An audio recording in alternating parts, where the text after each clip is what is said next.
All right, I'm now joined by a very, very special guest. It has been a long time. I've been looking forward to this for a while. It is my good friend Wil Crowe, here to talk all things baseball, all things pitching. It's been a little bit, Wil. It's great to see you again. How are you doing?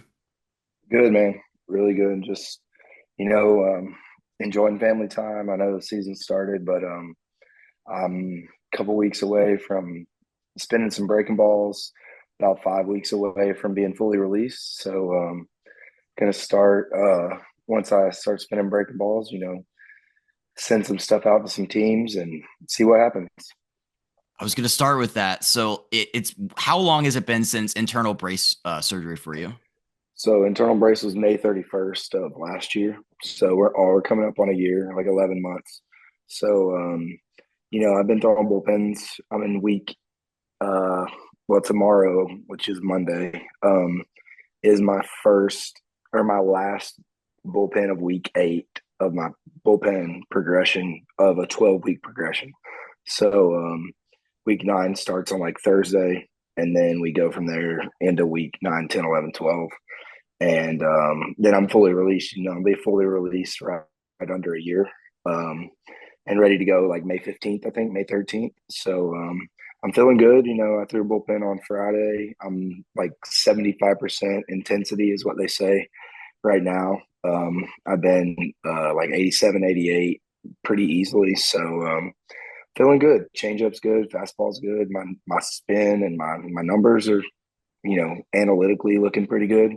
So it's just a matter of building up that like pitch count at that intensity, and then just getting the arm back into throwing every day and all sorts of things. So it's a pretty long like throwing progression, I would say, just because of like my bullpen Friday was 60 pitches, 2 sets. So like you're really just teaching the ligament and teaching the arm to like undergo a certain amount of stress for a certain amount of time.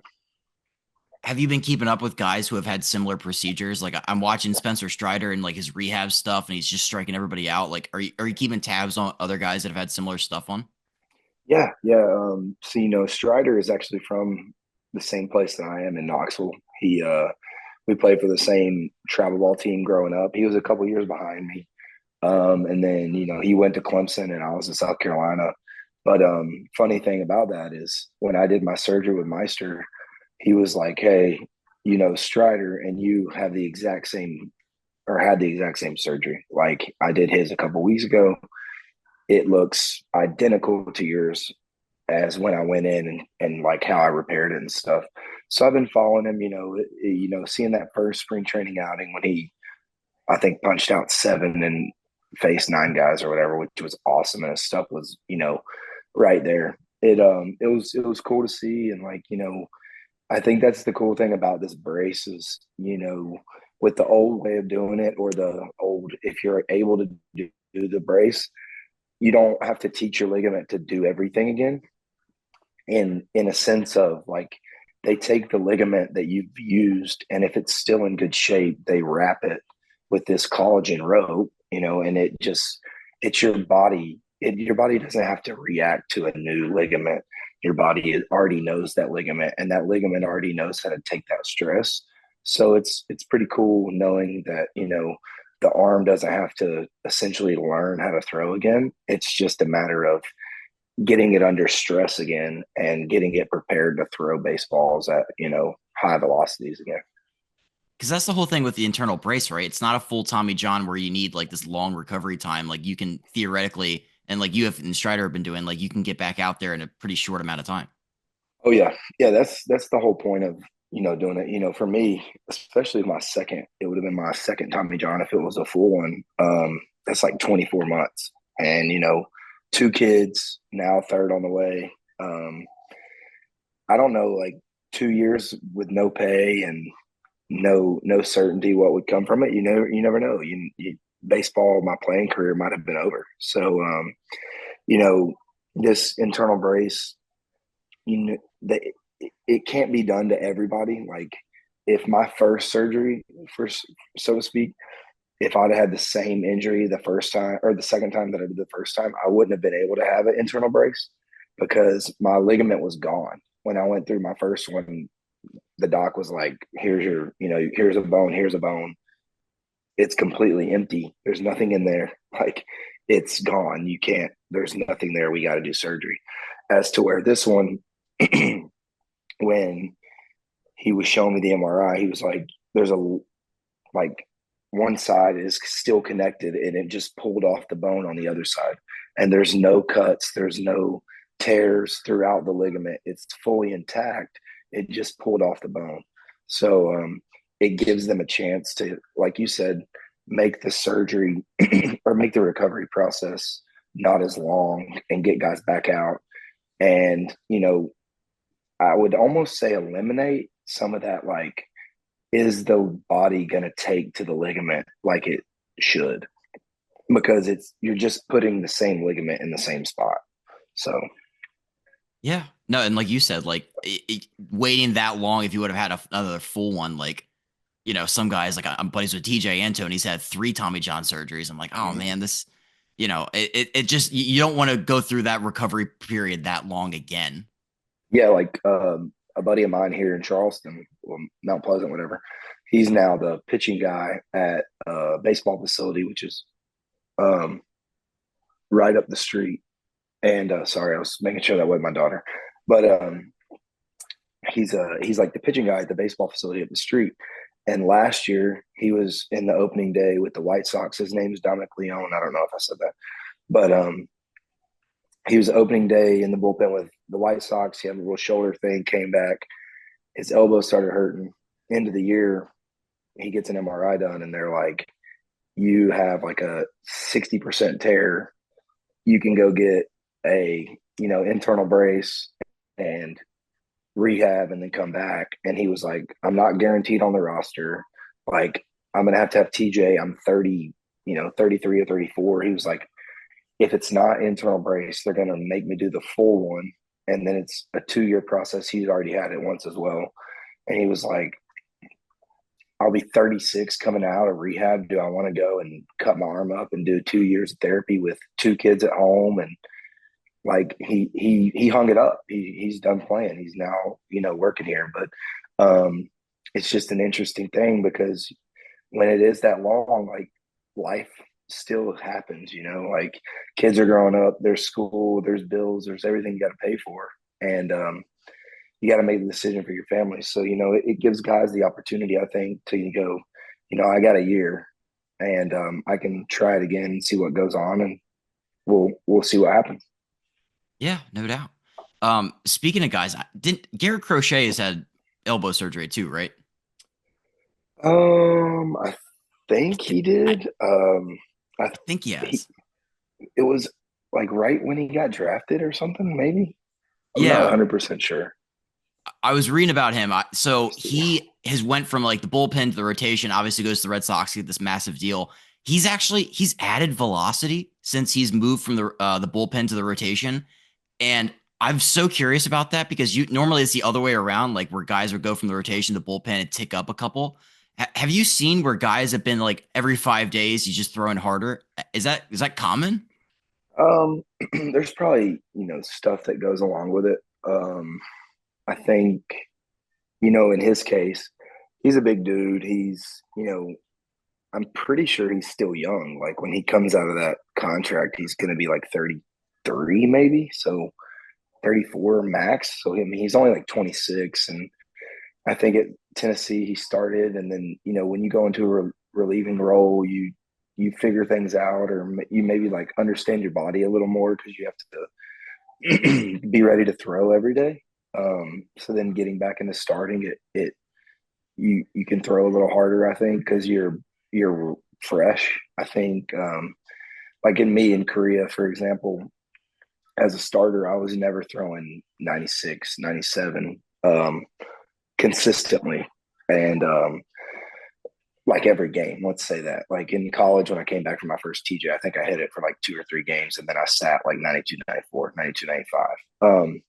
But when I went to Korea, post being in the bullpen, I was 155, 156 every game, which is, you're 96, 97. Like I was touching that in the first, and like big moments when I was getting, the adrenaline was really pumping through. I was touching those numbers, and I think it comes from one, growing up, learning, this is what I need to do to be successful and to be ready to go every day. Or in Garrett's situation, only having to throw every 5 days gives you a chance for your body to be fresh at all times. And learning the things he probably learned in the bullpen and then moving forward and applying those as a starter, but also applying those and being fresh all the time could probably help with that as well. I I don't want to say it's not common, but I don't want to say it's not uncommon. I think it probably has to do with the guy and how guys kind of work, I would say. So I was reading about him. When he played with Lance Lynn, he developed the fact that like Lance Lynn doesn't throw really hardly any off speed or breaking stuff. He's mostly just like fastball, cutter, sinker, and that's kind of how Garrett is now. So that's kind of his arsenal. Have you seen guys that don't really use off speed or breaking stuff? Because in my mind, watching like pitching, it's like okay, you need a good fastball and a couple variations, but also like you need something like swing and miss, like a slider or something. But like in Garrett's case, he's just fastball cutter for the most part. Like, is that just like a personal choice, or like do you not need an off speed or breaking stuff?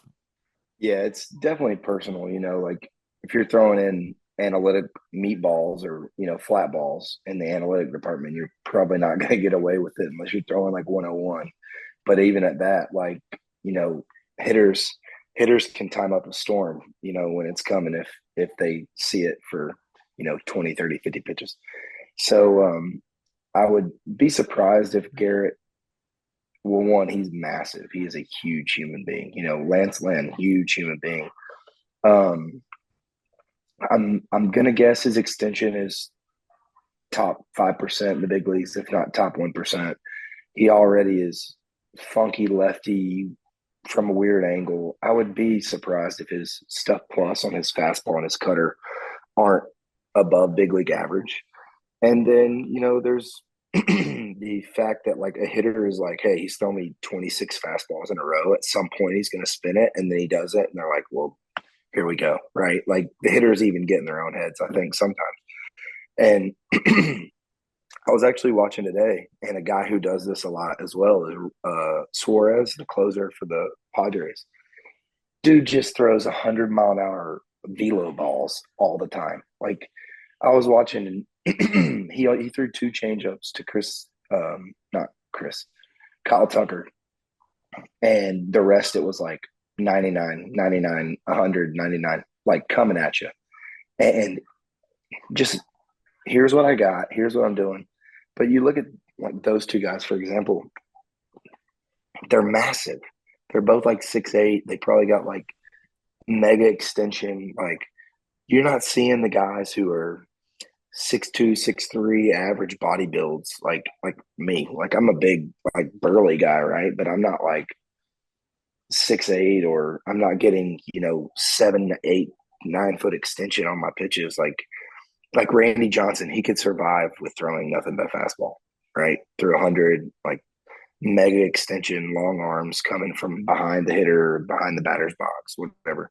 So, guys like who are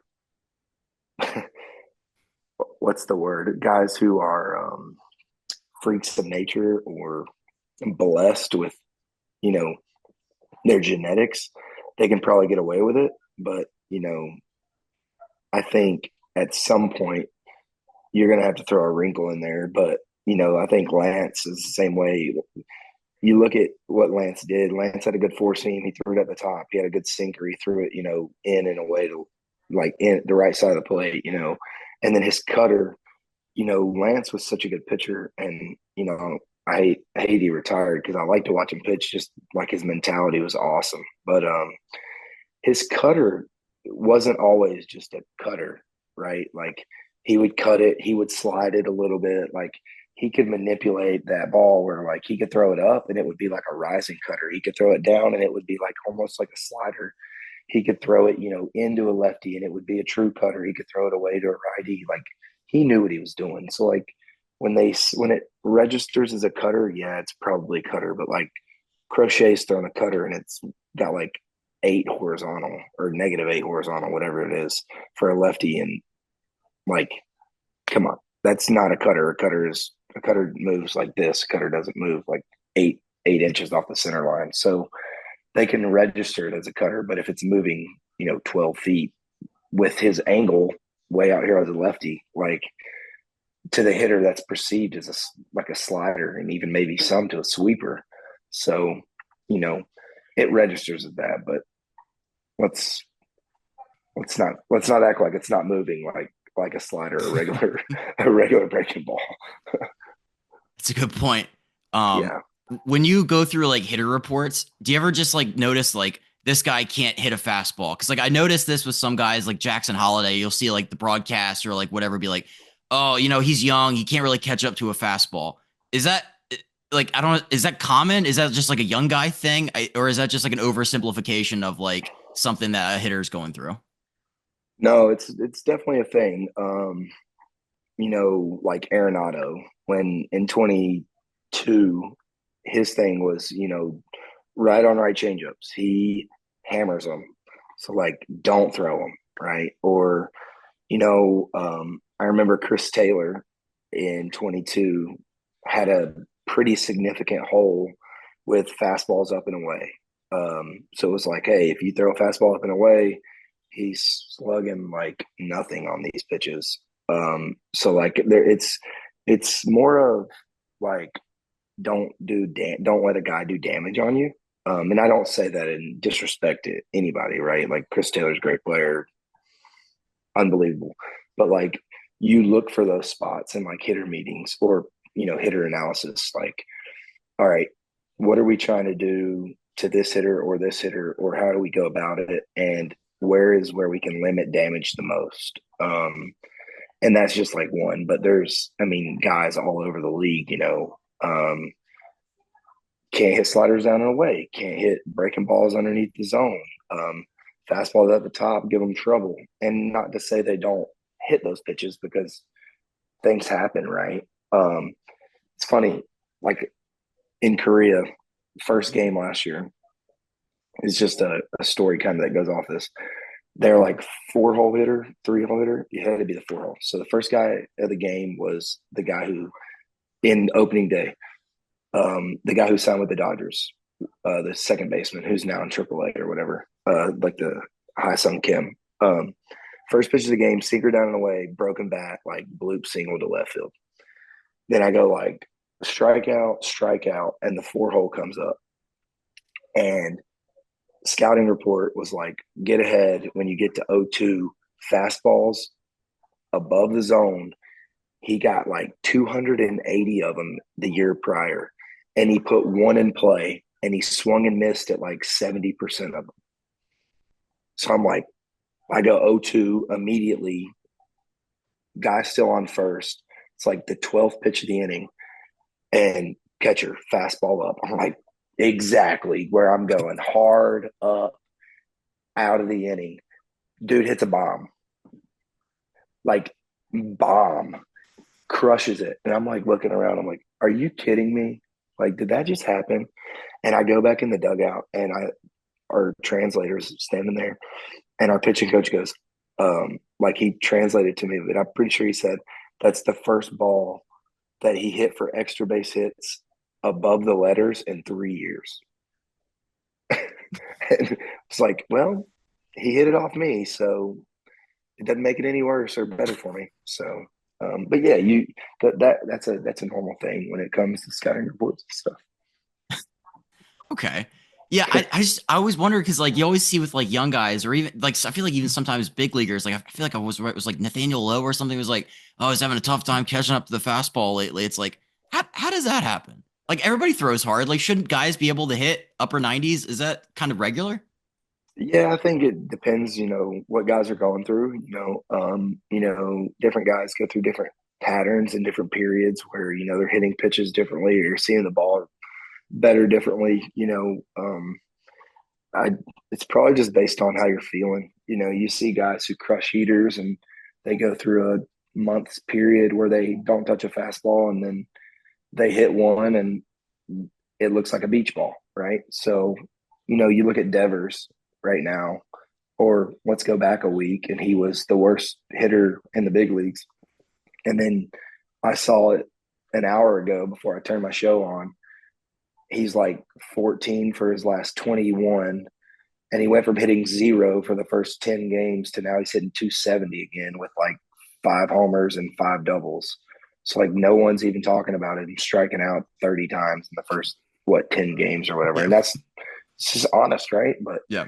you know, he gets one hit and now he's seeing a beach ball. But like for 14 days, it probably looked like he was playing with a golf ball, like he was seeing nothing. So just depends on what the hitters are going through. You know, when guys are hot, and it's hard to get them out. And then when guys are cold, and everyone's like, "Oh, you can't hit the heater, you can't hit the heater." Like if someone kept telling me, like, "Hey, your fastball stinks," I'd probably never throw it, right? So it's it probably a product of not where the player wants to be, but also like everyone around you is telling you how bad you might be at doing that, or you need to work on doing that. Then you get in your head a little bit.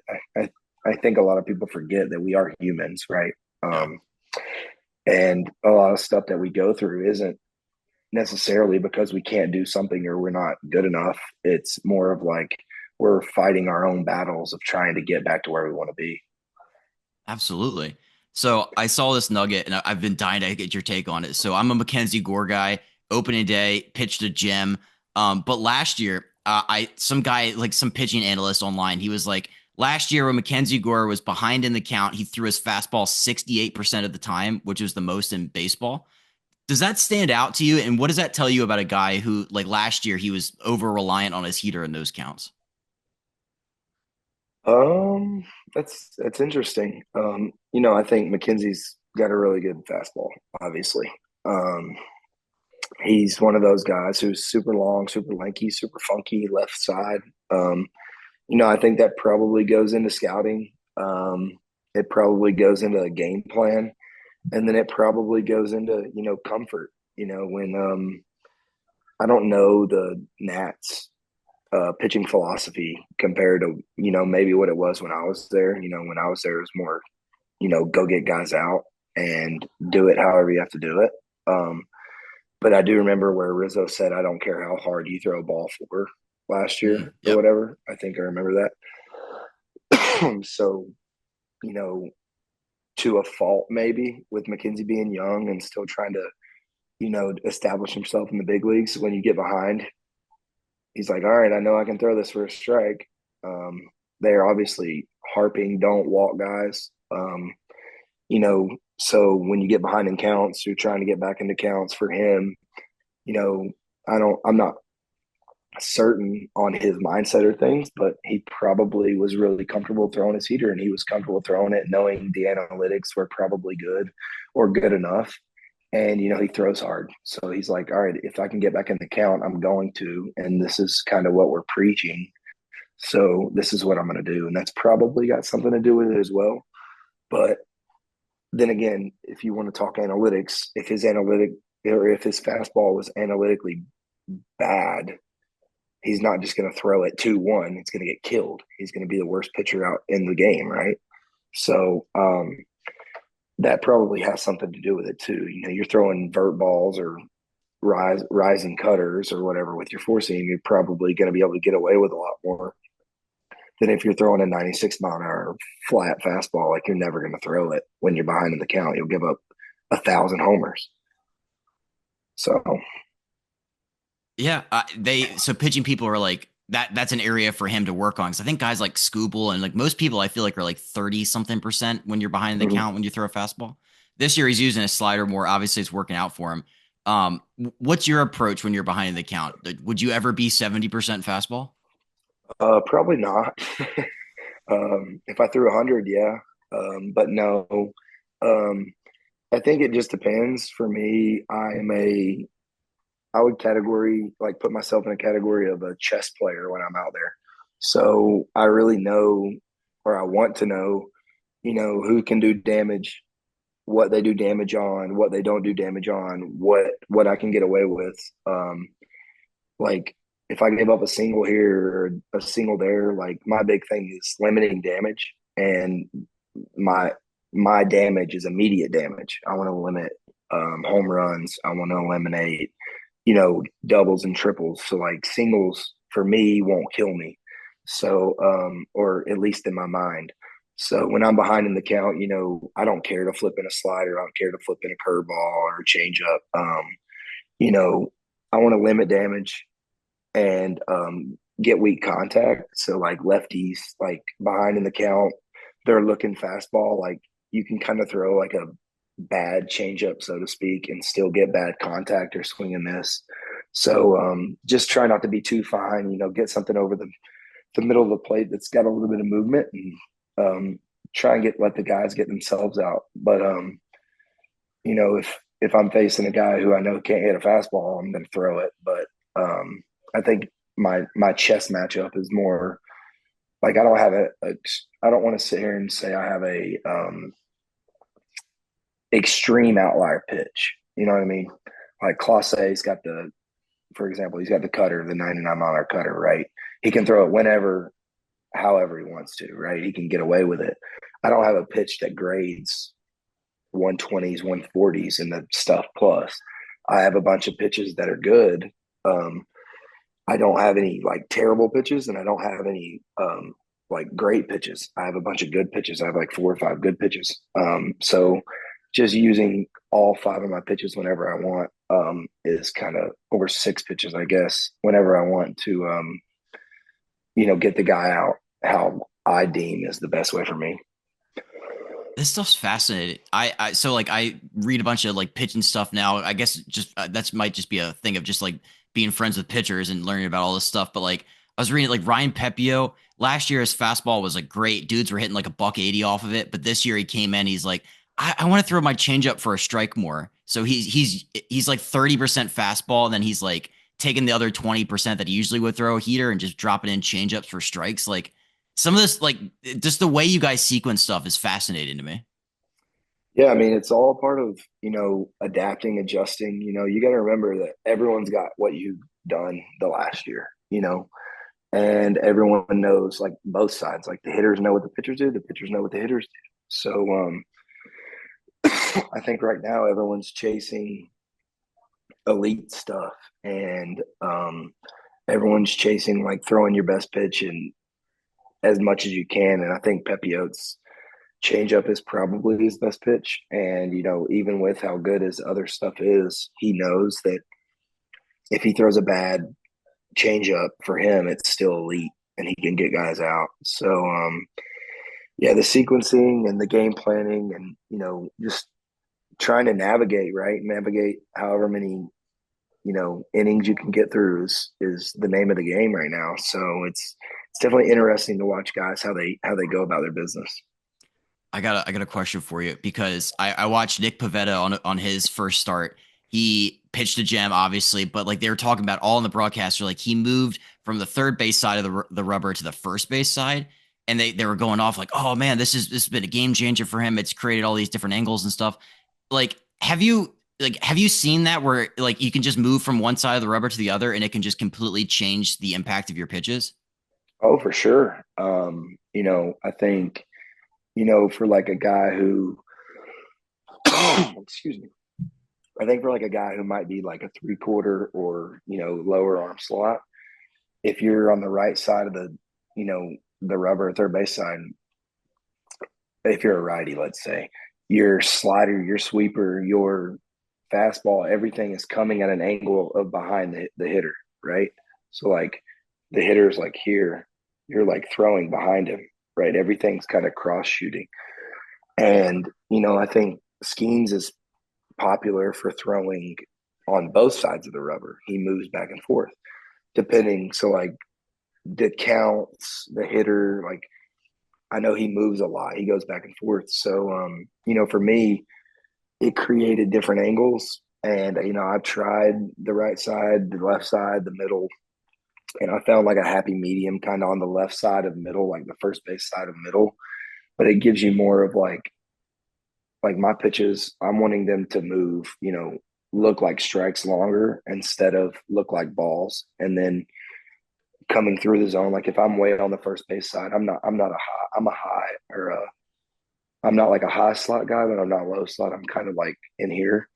So like I don't I want everything when I come out, like I want to move it off the plate or get swing and miss, below the zone or right off the dish. So I want it to look like a strike for as long as I can, as to where like a 3/4 guy or a more sidearm guy might want his sweeper to look like it's starting 2 feet behind the right-handed batter and land in the zone, so he can get more takes on it.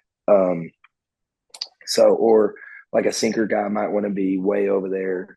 So when he throws the sinker at a lefty to get a front hip, it looks like it's coming at him, right? It's going to hit him, as to where in reality it starts that way, but when it catches, it's actually not. But yeah, a lot of guys do that. It helps with changeups. It helps with breaking balls, curveballs. Where your sights go, where you got to throw it to. Just different things, and for me, like getting my slider to the left side of the plate has always been an issue, and getting my four seam down and away was always an issue. So like if I started on the right side, I felt like I was having to throw it to the other batter's box. So when I moved over to the left side, it freed me up to just be able to throw down and away a lot easier to a righty, and then let my two seam run instead of having to force my two seam back across the plate. And it let my pitches open up more, as to where a lot of guys, have feel of being in different spots. So for me, it just freed me up to know that, like, all right, I have my four seam here, and I can let my two seam just run. I don't have to worry about it. So wait, you said Skeens like he'll move back and forth across the route, because I know he like changed his arm slot in college where it's like he used to be over the top, now he's like 3/4. So he also does the thing where he goes across the rubber. Yeah, if you there's they did a thing on it last year. He did it in college, and well, let me rephrase this. I know he did it in college. I don't know after last year or going into this year if he still does it. I know that when he first got into pro ball, he did it because I was still with the Pirates, and they talked about it a lot, trying to like make sure he was still consistent and like what his reasoning was behind it. But he always was like when he told them, they were like, this is definitely, like, we understand why you're doing it. I don't know if he still does it. Like this year, I haven't really paid attention too much, but I do know when he first got into pro ball, and I want to say something last year. I remember him doing it, and it was just kind of what he did. If he, I think when he went to a lefty, and this might be wrong, I think he was opposite of where he was. So, like for a lefty, he wanted to be on the third base side, as to a righty, he wanted to be on the first base side. And I think it just gave him some freedom of like being able to let his pitches run, like because he has tons of movement. So it gave him some freedom to, throw pitches in certain spots where he felt like he could get them there better than if he was just stuck in one place. Wow. It's crazy. Yeah. Like it's crazy that like guys like Pivetta had to go to a different team to have a pitching coach be like, well, what if we try this? And it like obviously has worked Mm-hmm. out so much better for him. Yeah, there's a lot of different people see, pitching and see how to get better differently. And a change of scenery sometimes is good. Change of scenery is all you need sometimes. So I hope Pivetta does good. Maybe that's why he didn't want to sign the qualifying offer. Maybe he didn't butt heads, or he didn't, or maybe he did butt heads with the guy before and wanted to get somewhere else where he he knew he could gain more knowledge or gain some more experience. No doubt. So I wanted to get your take on this because this is kind of where my brain is at with the whole torpedo bat thing. It's all everybody's been talking about. Like you ask anybody about baseball nowadays, they're just talking about the shape of the barrel. It's crazy. But like they always talk about like pitching. I feel like they've had the edge with like technology and like all this stuff. And now hitting is kind of lagged behind, but now this has kind of been a way for them to, I don't know, say even the odds, but like make it a little bit more fair. Where do you kind of fall on the whole like advancement of where pitching has been versus hitting, and what do you think about the torpedo bats? Yeah, I mean, there's definitely more things you can do in my mind to change the analytics of a pitch, right? Or change things in pitching. And pitching is much more analytical than hitting, in my opinion. You have the spin of the ball. Like, we can manipulate the baseball to make it do certain things, left, right, up, down, right.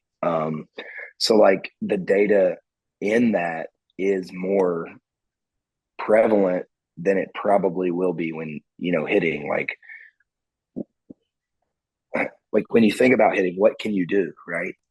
You can change your swing, you can get stronger, you can swing the bat harder, but like you still have to make contact and you still have to hit the ball the right way. Like all that is by chance, like, and if you're really good at it, you're Aaron Judge and you do it a lot. And if you're really bad at it and you can still hit the ball like a ton, but you don't make a lot of contact, like Joey Gallo, like you hit a bunch of homers, but you swing and miss a lot. Um, so like pitching should be ahead. Pitching should have more analytics. Pitching, like the data and such that goes into pitching should be more advanced than it is for hitting, in my opinion. Um, the torpedo bats are funny. I think it's the hot topic on the market. Everyone wants to know like why, when, how. Lindor used it all last year. Like they've been around. They've been around. It's not like the Yankees are breaking ground. Like Trevino and Stanton used them last year. Trevino said that in an interview a couple of days ago. Like, you know, they've been around.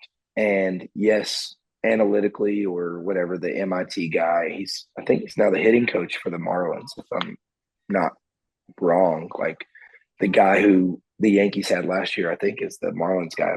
Maybe I read that wrong, but I think I saw an interview about that. But like the bats have been around, and a lot of guys just didn't like them, or a lot of guys had never heard of them. I guess like I know the Pirate. I don't think the Pirates had heard of them. They ordered a bunch of them. But like a bunch of the Yankees guys, I think last year had known about them, and a couple of the guys used them, and then they all probably bought in this year in spring and just kind of got more exit velo or saw some better numbers.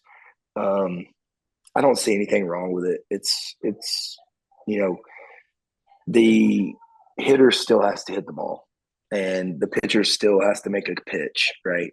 So if I make a bad pitch and it's over the heart of the plate and you hit it 110 instead of 109, you still hit it hard. Like, doesn't make a difference. If I make a good pitch and you're using a torpedo bat and I blow you up and your bat breaks, it still breaks. Like, it shouldn't be as much of an issue as it is, or as much to conversation. Are guys going to use it more? Yeah.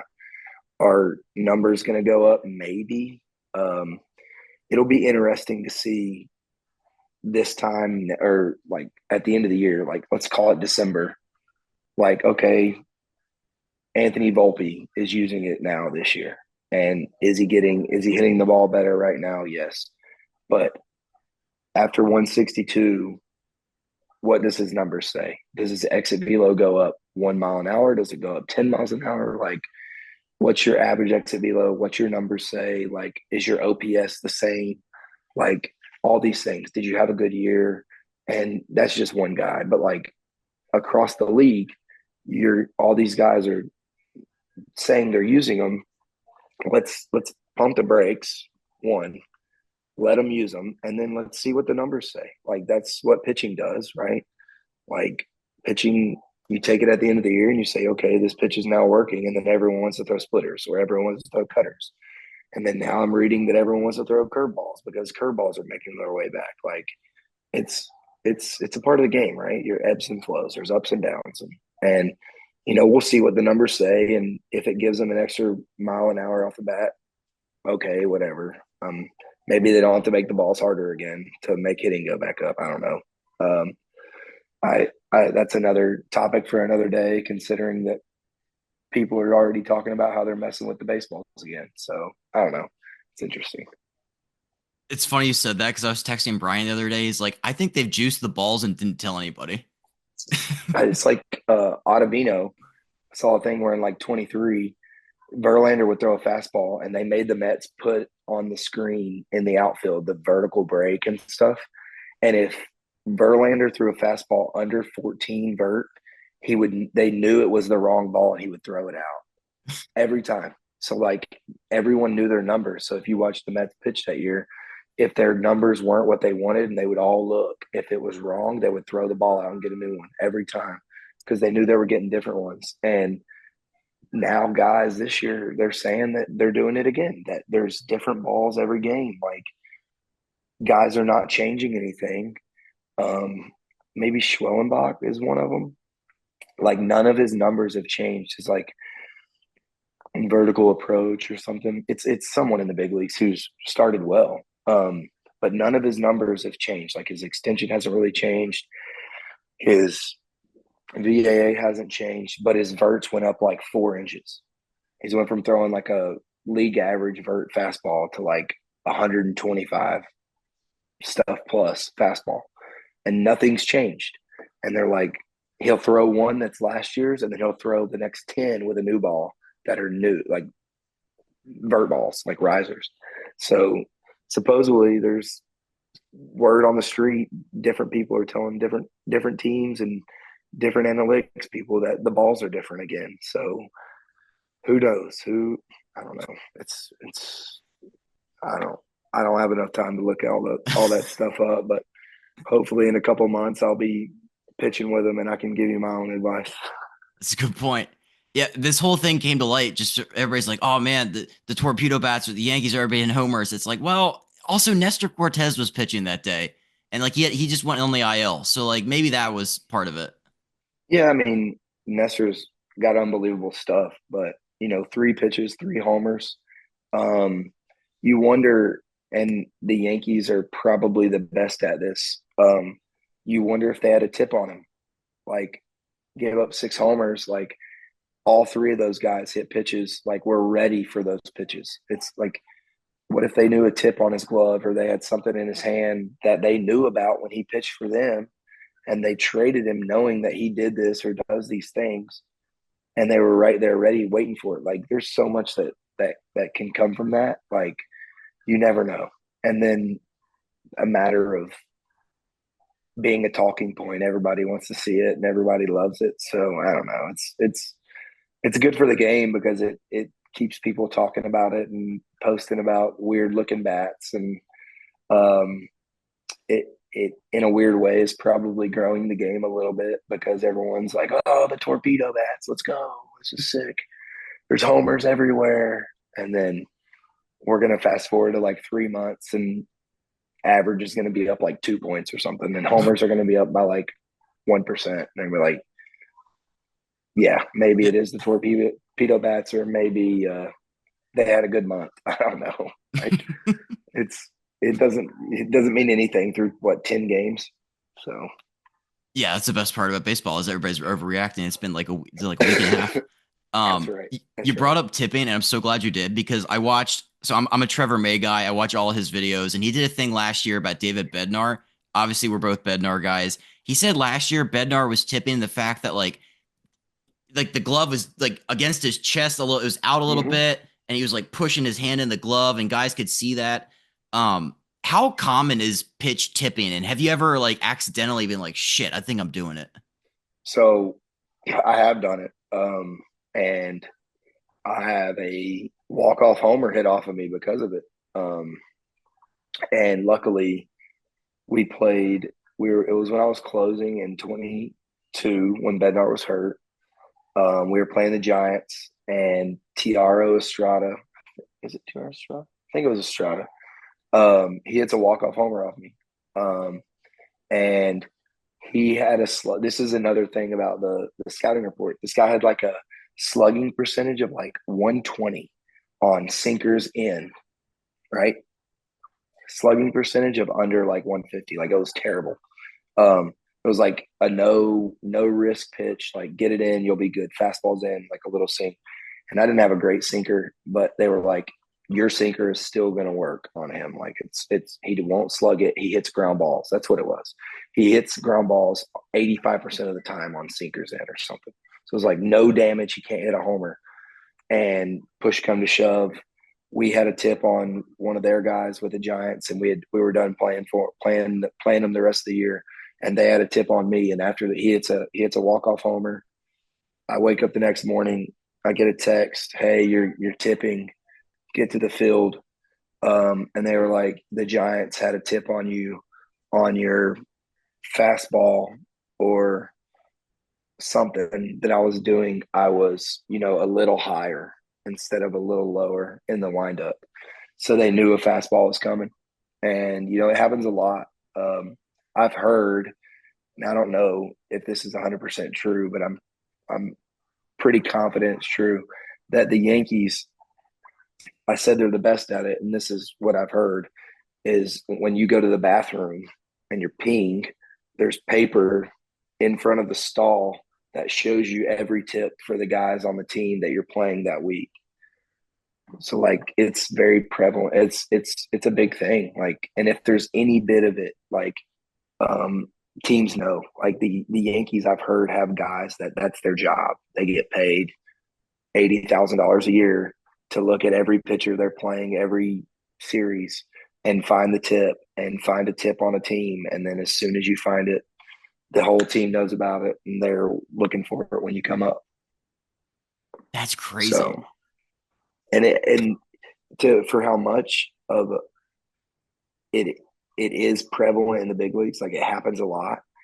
It's funny because it happens like 10 times more in Korea, like all the time. Like you have one bad outing, we think you're tipping. Like that's what they would tell you. Like, we think you're tipping. I'm like, I'm not tipping. I know I'm not tipping. I promise you, I'm not tipping. I've tipped before, and I am really cautious about it. Like after that happened in 22, like I like think about it at all times when I'm pitching. So once it happens once, if you end up doing it again, it's on you, right? Like Yeah. if you don't know about it, you can't correct it. But once you figure it out, like then it's on you, right? So I've heard stories of guys in like double A and triple A know they have a tip and they won't fix it. Like they'll just like deal with it. Like, okay, whatever. Like I'll get away with it. And they don't, obviously. Like if a guy knows a fastball's coming, it doesn't know if it doesn't matter if it's 100 or 400, they're gonna hit it. So like I've heard stories where guys are like, I'll be okay. I don't need to worry about it. But I mean, it wouldn't surprise me with the Bednar thing. Um, I think even when I was there with him, and we were in the same bullpen together. There were times that we were we were all looking at different things, making sure guys weren't tipping, and you find it on your like. That's one of the things you can do in the bullpen. You look at the iPad and you're like, all right, let me see if I'm tipping. Or our bullpen catcher will be like, hey, I'm going to look at these three guys and you look at these three guys and we're going to see if you're tipping. And that's kind of what we would do, watch a video of hitters and also watch a video of ourselves to try and make sure we're not giving away what we're doing. It sucks he had to go down to AAA to work on some of this stuff because I'm such a David Bednar stan, and even last year I was just like, he'll figure it out. But like, what are the most common like ways guys can tip? Is it the glove? Is it just all glove? Like, is it hard to just hold it in the same spot every single time? Um, like flaring the glove. So like guys will like on a fastball, right? Like you grip a fastball. Like I don't have a baseball on me, but like you grip a fastball, so everything tightens up. Like that's a big one. Like the glove will close. As to where like when you go in and get a changeup, you need some more room, so then you flare out and the glove, opens a little bit. Some guys tip with their wrists, so like fat like let's see if I can make this. It's like this would be like a fastball, right? But like when I go to grip a slider, I might tilt down. So then like my muscle will like flex when I like go to grab my slider or get around my slider. So like some people will look at your wrist and like your wrist angle. When you reach for a changeup, a lot of guys have to like really open their hand up. So like if the wrist like extends, you're probably holding like a changeup. So there's a couple that are pretty obvious, like, the wrist turn or, the flare of the glove or like the squeezing of the glove. Um, I had a tip in college and my buddy told me about it. I went to Mississippi State before I had TJ the first time and gave up like 16 hits. in like Shit. 4 innings, like just got demolished, like a bunch of singles. I think he gave up like 8 or 9 runs. Like it was bad. And push come to shove, I was doing that. I was going heater, I was squeezing, and everything else I was opening. So they knew everything that was coming at all times. So yeah, it's a big deal. You know, people learn about it, people do it, and people get paid to figure them out. So or look into them. So it's a big thing in the big league. Any way that a guy's going to give you a competitive advantage all over top of him, teams are going to take advantage of it for sure. Was that Jake Mangum guy at Mississippi State when you were there? Yeah, yeah, he Yeah. was. Yeah, yeah, yep. Oh, Jake Mangum. Guy's He's red hot now. seeing a beach ball. It's unbelievable. But yeah, he was there. He was like, I'm pretty sure he was like the all time SEC hits leader or something when he was in college. So like him hitting isn't a shock, I don't think, to people who know him or who've played him. He's a grinder. He plays his butt off. He does a lot of things the right way, and he's not pretty. He's not going to hit 30 homers, and he's not going to do he's not going to have a 950 OPS like. But he's going to hit doubles. He's going to slap singles. He's going to be a pest at the plate. He's he's going to be that guy who's like he's a prototypical leadoff hitter, um, or a 9 hole who going to make you throw pitches, going to make you execute. If you don't, he's going to slap a single. He's going to steal some bags. Like he's a gritty little ball player, and I think guys like that, get lost in the American game a lot. A lot of those players make a lot of money and play for a long time overseas. But it's cool to see him, get an opportunity. And, in his eyes, he's probably like, I'm just doing what I've always done, right? Like, I'm not changing anything. I'm just doing it at a bigger stage. And it's cool to see a guy like that, I think he's 30, get his chance, with a team who, you know, they're not going to go out and pay a $300 million, $400 million slugger, right? They want to find these guys that are going to be grinders and fit their mold. And like the Rays are, they got him. I'm pretty sure he got drafted by the Mets, and he Yeah. was like a minor league sign, wasn't he? Yeah. So like they get a guy like that and they put him in their system and they teach him like 4 or 5 things with their analytics, and he becomes their 2, 3, 1, 2, 3 hole hitter and helps turn their lineup over. That's cool to see. I'm happy for him. I am too. Did I see he like broke like did Adam Frazier have like the SEC record for hits or something that he broke? Did I It see that it, right? it probably. I mean, I can look it up right here. I got my computer. I'll see. Mangum SEC stats. Um,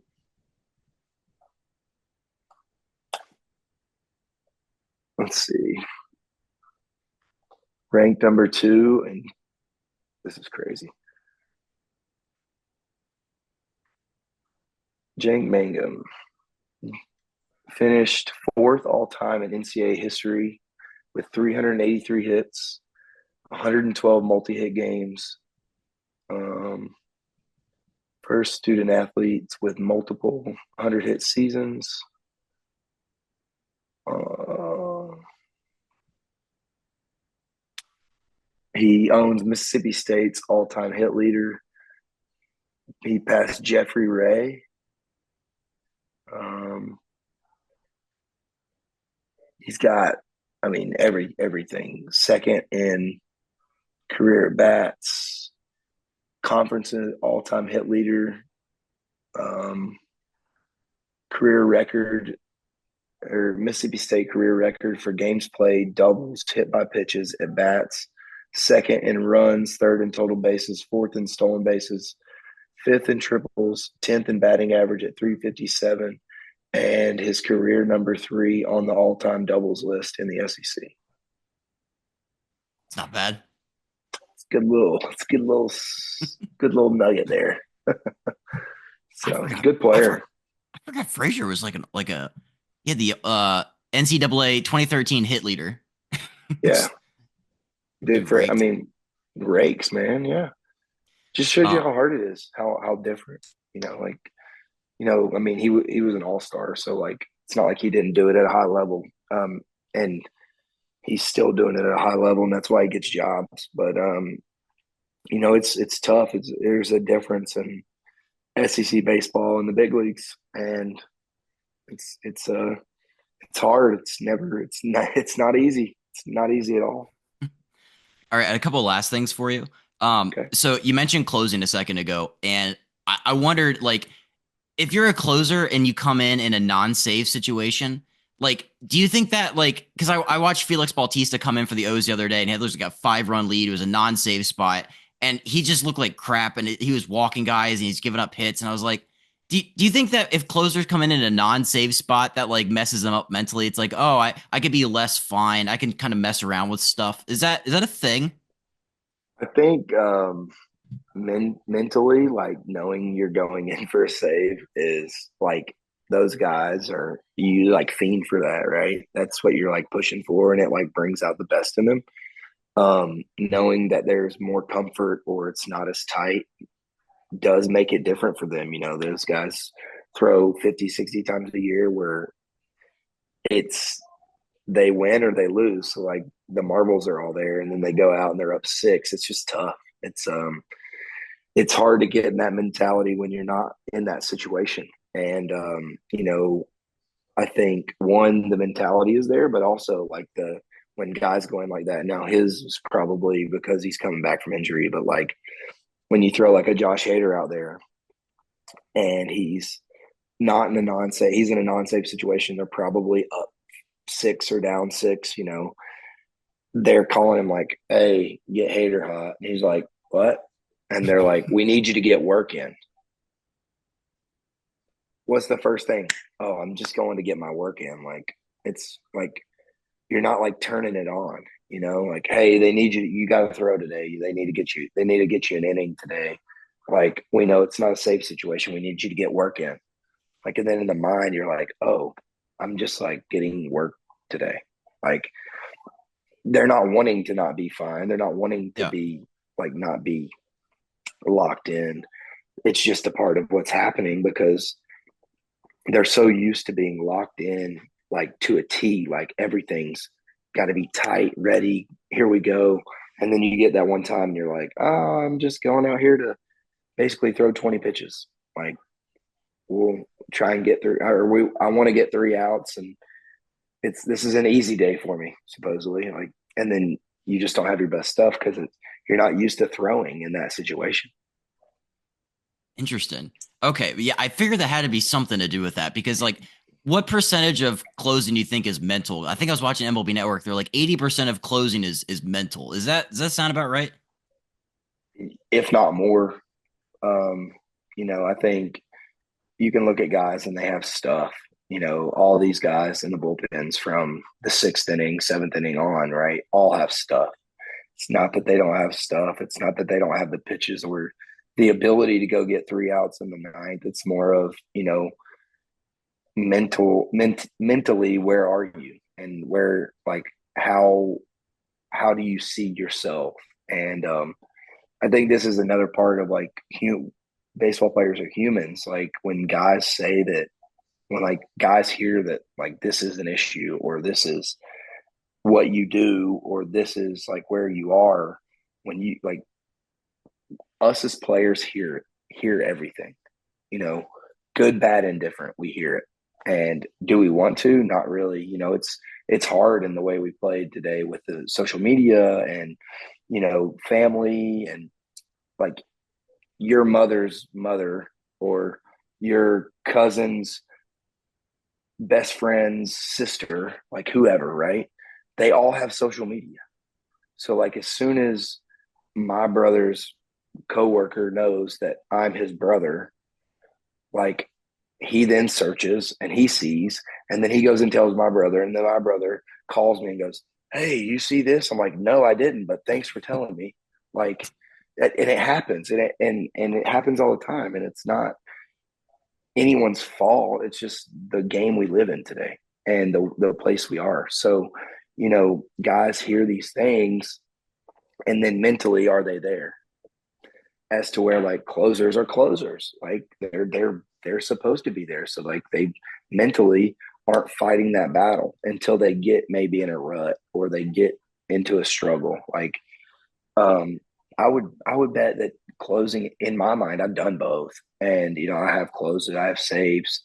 I would say it's more mental. Like you have to have the stuff. Like you need stuff to be a good closer over time. Like you gotta have like outlier pitches to a degree or throw 100. But like mentally, if you're not there, you're still gonna struggle. You're gonna have your ups and downs. So I think the best ones mentally are just unbelievable. Yeah, no, that's a good point. You're one of the yeah. I'm glad I could ask you these questions because like you've done both. You've done starting, you've closed games out, so it's like you have a great perspective on all that stuff. All right, I have a last question for you.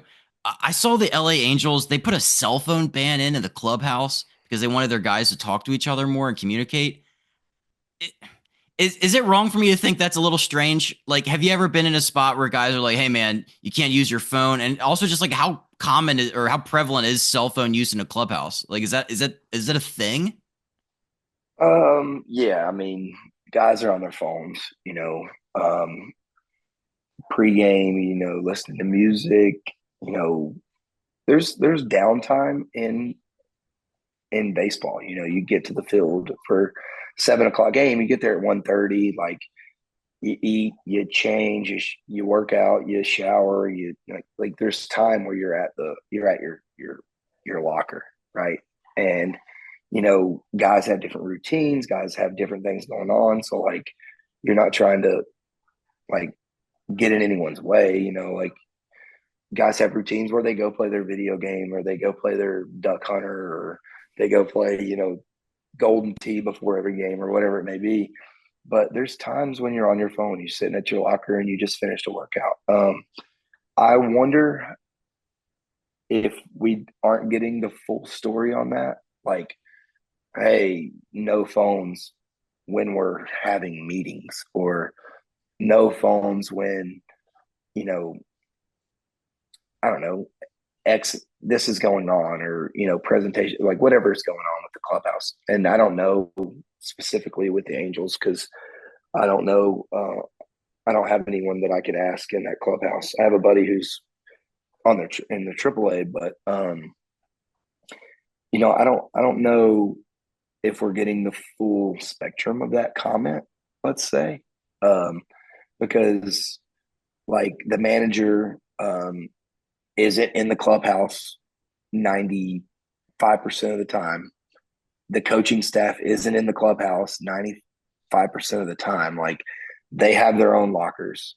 Like who's policing this, Yeah. right? Like is Mike Trout going around to everyone who's playing that day and like walking up like, "Hey, get off your phone"? Like I highly doubt it, right? Like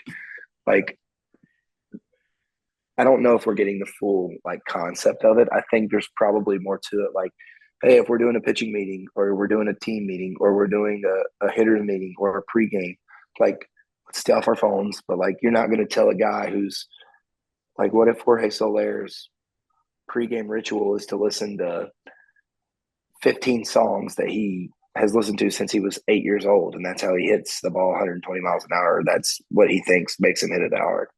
Like he's not changing that. Like he's not going to put his phone down and not listen to his music. Like so, I would be surprised if that's the full concept of it. Well, I guess Newman's in the locker room. I guess I could ask him, but Yeah, I was gonna say Newman is he was a Pirates didn't guy. I didn't think about that. I guess I could ask him, but I would be very surprised if it's you're not allowed to have your phone at your locker. Um, like people have kids and wives and like Yeah. it's I would it doesn't make sense. Maybe like don't answer phones in the locker room. Like that's more likely. Like, hey, if you get a phone call, get out. Like go take it somewhere else. We're not trying to have your conversation in our locker room. And I could see that. Like I don't think a lot of guys would take phone calls in our Pirates locker room. Like it wouldn't happen a lot. Like that's a safe space. Like nobody wants you talking to your wife or somebody talking to their girlfriend or their grandma about cooking or whatever in the middle of the clubhouse at 3 o'clock trying to get ready for a game or something. So, Were you on the um, Pi- were you on the Pirates when the guy had his phone in his back pocket and it fell out? yeah, Yeah. yep, yep. So I was, I want to say he like slid into third base. Brian and I it talked about was, this. it was Diego Castillo. I know who it was. I'm trying to think. I was in the clubhouse. Um, so I was a bullpen. I was in the bullpen. Um, I might honestly have pitched that game in the ninth. I came in, got 2 outs, and a lefty came up, and they brought in Eric Stout, and I think Stout got the save that day. But I was in the clubhouse because I had to run back through the tunnel, I think, to get a Red Bull and to use the bathroom and maybe get like a snack or something. It was like the fourth inning, and it happened, and our third base coach walked in and was like pissed because he had the phone, and he was like, "Did you just see that?" And I was like, "What?" And he was like, some words I can't say, but he was like, he had his phone in his pocket. Like, what are we doing? Rodolfo And Castro. Rodolfo Castro, yeah, not Diego Castillo, Rodolfo Castro. And you know, I'd asked Reynolds. I was like, "What did he say something or whatever?" And I think he was like, he said he just like not like. I guess there was he'd been like the last out of the inning before or the 2 innings before, and he went up to the clubhouse when they got done to use the bathroom, and like he checked his phone, like which is probably not like smart anyway because we can get in trouble for that. But just like checked his phone, and then I guess he went to the bathroom and came back out, and there was 2 outs, and a guy hit a ground ball, so he had to run back out, and he just like nonchalantly put it in his back pocket, he said, and ran out to the field, and then didn't feel it, didn't realize it was back there. Played that inning because he had his like little glove sleeve or whatever in his back pocket, I guess. And then he came up to hit, and it was still there, and then that happened, and it was like, oh gosh, oh, Oh, it was yeah. He slid into third or something, and the umpire was just like, "Is this your fucking iPhone?" oh yeah. It was Hey, so funny. we had a guy in college. His name was Max Schrock. He played for the Reds. Love Max to death. He played in the big leagues, but I might have told you this story, maybe I haven't. I don't think so. But so his junior year, he had a really bad back. Like I think he played like in 30 games. We maybe played 60 games, and he probably played in like 30 of them. I think it was their junior year. Maybe it was their freshman year or my freshman year, his junior year. But I want to say, let me look up his stats because it's kind of stupid. I think he only had like 110 ABs, but he had like 20 homers that year or 18 homers. Like, but he couldn't play because his back was uh, um, so messed up. Uh, South Carolina I'm here stats. for these Gamecock stories, So the Joey this is Pancake hilarious. story This still is. this is Yeah. hilarious, dude. So he's active, but like not playing. Right. He's trying to get his back right. But our coach is like, hey, I need you ready in case like we have a pinch hit opportunity. We were down one going into the ninth. He's like, if somebody gets on, I need him ready to come hit, like because we're pinch hitting him, right? So, let me see what game it was because it'll say what game it was. It'll say Homer. No, let's see, where's the walk off? It had to be in a win. It was like an 8-7 win, or let me see if I can find it. Um, it was at home though, and so they call him up. They call him down. They're like, "Hey, we need you to come hit." So he comes down. Um, okay, let's see which one is it. MLB draft selection as a junior. He had. It's not it either. Was it a sophomore year? 127 ABs, 9 homers. Maybe that was it. 10 homers, 35 games. So it'd have been my freshman year. Oh, here it is. This is it. This is it. It was a win at Ole Miss, game tying pinch hit, 2-run homer with 2 outs in the bottom of the ninth in a 5-4 win. So we were down 4-2. He comes in and hits the homer, and we end up winning. So they call him down. There's 2 outs, and the guy gets on, and he's upstairs in the training room, and they call him down. Well, he had his phone, right? He had his phone in the training room, like following the game. So they're like, get him down here, get him down here. So he's in uniform. So he just throws his phone in his back pocket, doesn't think anything of it, runs downstairs, puts his helmet on, gets everything going. And he gets up to the plate and he realizes his phone's in his back pocket. So he puts it in his belt. He like puts it in his tucked in jersey. So I don't know, like third pitch or whatever. He hits a homer and he gets to first base and he starts limping Clint, like hurdle, like limping like this around the plate or around the bases. And everyone's like, what? Like his back is messed up. He can't run. Like something's wrong. After the game, everyone's like, dude, are you okay? Like, did you mess your back up? And he goes, he goes, oh no, I'm fine.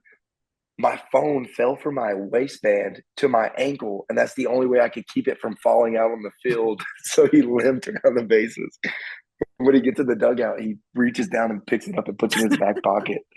But he's like limping the whole way around the bases, and nobody knew why. We thought he messed his back up, and it's because his phone was at his ankle and it almost fell out on the field. It was great. It was so funny. It was this Kirk Gibson moment. He came up Oh yeah, hobbled, but it was just his LG chocolate almost hit the turf. yeah. Like he was like that year. So I overshot it. He only played 35 games, but he had 127 ABs. He had 5 doubles, a triple, and 6 homers. So like one every 20 at bats as a sophomore. But he had almost a 500 slugging percentage, and that's with like a broken back. He literally had a broken back. And then his next year he had like 330. Yeah, 330 with 7 homers. So he's a good player. Good player.